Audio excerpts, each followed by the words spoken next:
Hey guys, ये news तो आप लोगों ने सुनी ली होगी कि बोरिस जॉनसन इंडिया के विजिट पर आने वाले हैं ड्यूरिंग रिपब्लिक डे। एंड क्योंकि उन्होंने इंडिया को इनवाइट किया है G7 समिट में शामिल होने के लिए, सो इन दिस वीडियो हम जानेंगे यूके एंड इंडिया के ट्रेड रिलेशंस के बारे में एंड G7 समिट के बारे में। So let's start the video. So ये है द हिंदू का आर्टिकल जिसमें ये आया था कि Boris Johnson first British PM, अभी तक के इतिहास में पहली बार है जब कोई ब्रिटेन का प्राइम मिनिस्टर इंडिया के विजिट पे आने वाला है in 27 years to be the India's republic day chief guest. And ये द हिंदू का एक आर्टिकल है जिसमें UK PM Boris Johnson to attend republic day parade as a chief guest. So ये न्यूज़ आई थी। इसके बारे में और जानते हैं उससे पहले ये प्रैक्टिस क्वेश्चन अटेम्प्ट कर लो। India is the member of, आपको बताना है कि इनमें से कौन सा ग्रुप का इंडिया मेंबर है, ASEAN, G20, G7, OECD, and select the correct option 2 and 3 only, 2 only, 1, 2 and 4 only, 1, 2, 3 and 4। तो आपको बताना है कि इनमें से करेक्ट ऑप्शन कौन सा है। एज यूजुअल मैं इसका आंसर वीडियो के एंड में प्रोवाइड करूंगी, तब तक के लिए वीडियो पॉज करके इसे कमेंट सेक्शन में अटेम्प्ट करो। सो बोरिस जॉनसन जो यूके के प्राइम मिनिस्टर है वो चीफ गेस्ट रहने वाले हैं इंडिया के। सो यहाँ पे उनके जो फॉरेन सेक्रेटरी है डोमिनिक रैब, उन्होंने बोरिस जॉनसन की विजिट को कंफर्म किया है और उन्होंने ये बोला है कि यूके की जो फॉरेन पॉलिसी है उनमें सबसे हाईएस्ट प्रायोरिटी अगर यूके किसी को देता है तो वो है Indo Pacific region. Indo Pacific region अभी बहुत ज़्यादा न्यूज़ में है क्योंकि Japan and other south Asian countries for example south Korea and other Asian countries and western countries also इसमें बहुत ज़्यादा इंटरेस्ट दिखा रहे हैं। और उन्होंने ये भी कहा है कि इंडिया एंड यूके दोनों रूल बेस्ड ग्लोबल ऑर्डर पे काम करेंगे, क्योंकि हम अभी देख रहे हैं कि डी ग्लोबलाइजेशन एक न्यू ट्रेंड बन गया है and this has become a new normal. So यहाँ पे बहुत ज़्यादा ज़रूरत है रूल बेस्ड ग्लोबल ऑर्डर पे काम करने की। तो यहाँ पे आप उनका एक स्टेटमेंट देख सकते हैं, we welcome India's return to the UN security council. तो उन्होंने वेलकम किया है इंडिया की जो सिक्योरिटी काउंसिल में नॉन परमानेंट मेंबरशिप है उसको, एंड उन्होंने जो इन्विटेशन है उसे एक्सेप्ट किया है to be the republic day chief guest. And उन्होंने प्राइम मिनिस्टर मोदी को G7 की समिट में शामिल होने के लिए इनविटेशन भी भेजा है जिसे इंडिया ने एक्सेप्ट कर लिया है ऑब्वियसली। सो यहाँ पे इन्होंने ये भी कहा है कि इंडिया एंड यूके वर्क करेंगे इनहेंस ट्रेड पार्टनरशिप पे and that would be stepping stone of free trade agreement. देखो अभी तक ब्रिटेन यूरोपियन यूनियन का एक पार्ट हुआ करता था एंड यूरोपियन यूनियन से इंडिया 2011 से नेगोशिएट कर रहा था फ्री ट्रेड एग्रीमेंट, बट वो हो नहीं पाई थी बिकॉज ऑफ मैनी रीजंस।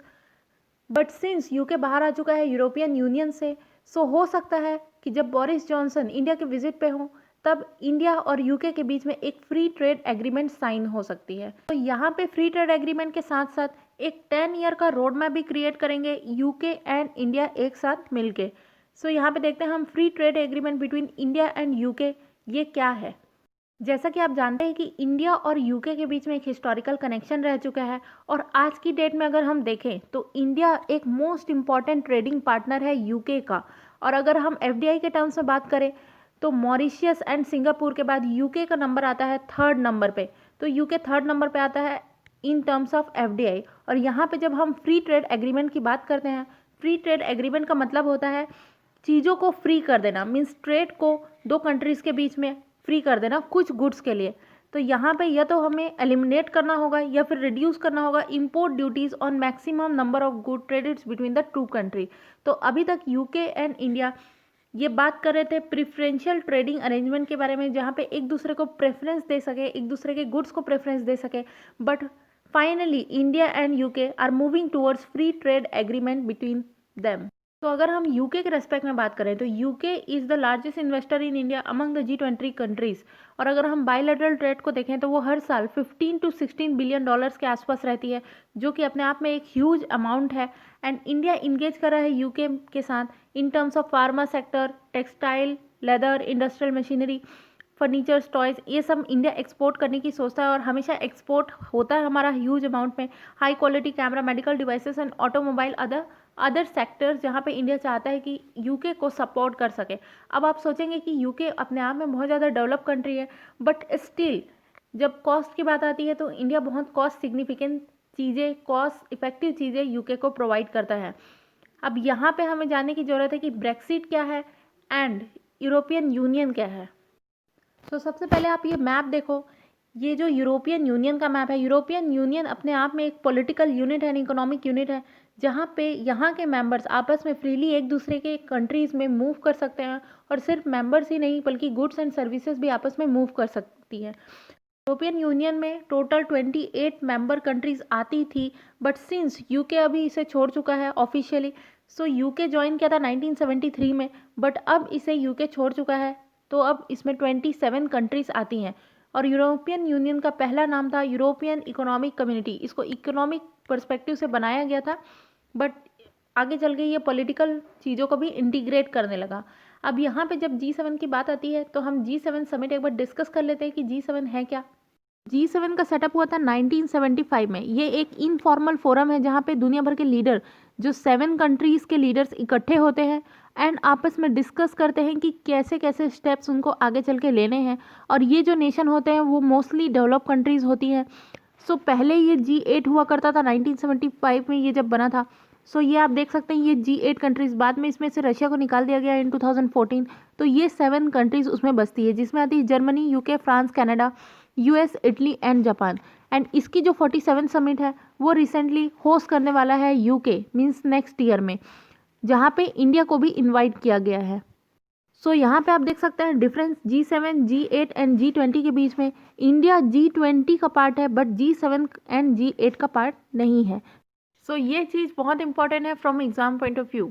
अब G7 G10 या G11 में कैसे कन्वर्ट हो सकता है, तो रिसेंटली जो यूएस के प्रेसिडेंट है डोनाल्ड ट्रंप, उन्होंने ये बोला था कि हमें G7 को एक्सपैंड करना चाहिए, G10 कंट्रीज़ या G11 कंट्रीज़ में कन्वर्ट करना चाहिए। तो उसमें कुछ मेंबर्स को इंक्लूड करना होगा एंड पॉसिबली उन्होंने ये बोला था कि India, south Korea, Australia and Russia को हमें इंक्लूड करना चाहिए एंड G7 को एक्सपैंड करना चाहिए।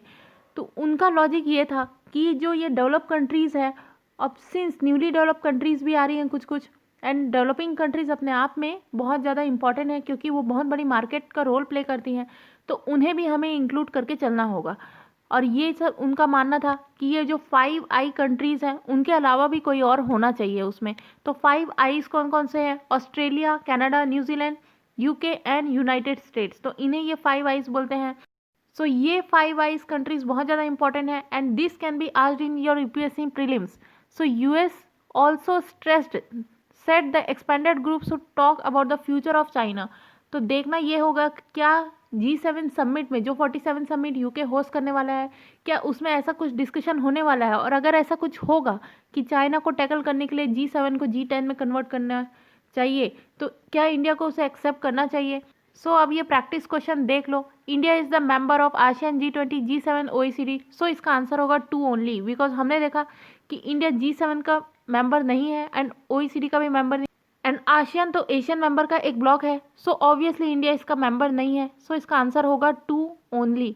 Hope you like the video. अगर आपको मेरा वीडियो पसंद आया तो लाइक एंड सब्सक्राइब कीजिए, और अगर आपको वीडियो पसंद नहीं आया तो डिसलाइक करके अपना जो इम्प्रूवमेंट है वो कमेंट सेक्शन में बताइए। I will definitely try to improve it. So this is the end of our video. Thanks for listening.